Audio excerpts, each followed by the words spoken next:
Hello বন্ধুরা, welcome back to the channel look my unique blogs. তো হনুমান জয়ন্তী পূজা blog part 2 চলে এসেছে। তো এই পার্টে আমি তোমাদেরকে বলেছিলাম যে দেখাবো বাড়িতে এসে আমরা কিভাবে হনুমান জয়ন্তীর দিনে বাড়িতে পতাকা লাগাবো। তো সবটা তোমরা দেখতে থাকো। তো যে লম্বা বড় বাঁশটা আনা ছিল পতাকা লাগানোর জন্য, তো প্রথমে আমি সেটাতে সুন্দর করে কমলা সিঁদুর মাখিয়ে নিচ্ছি।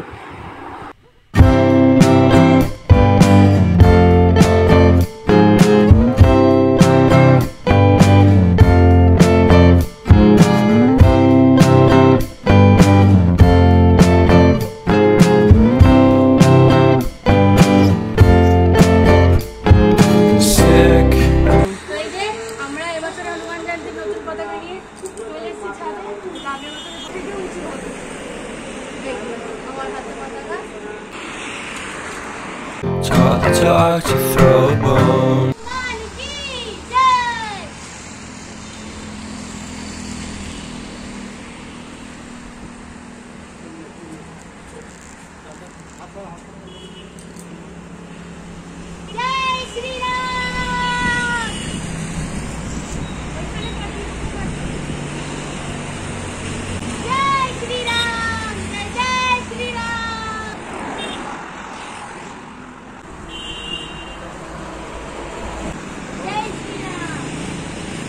फ्रेंड्स তোমরা দেখতেই পেলে আমাদের পতাকা লাগানো হয়ে গেল বাড়িতে।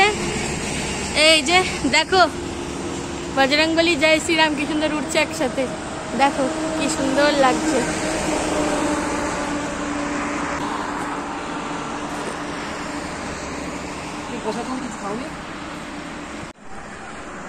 আর আজকে তোলা কিছু ছবি আমি তোমাদের সাথে শেয়ার করলাম।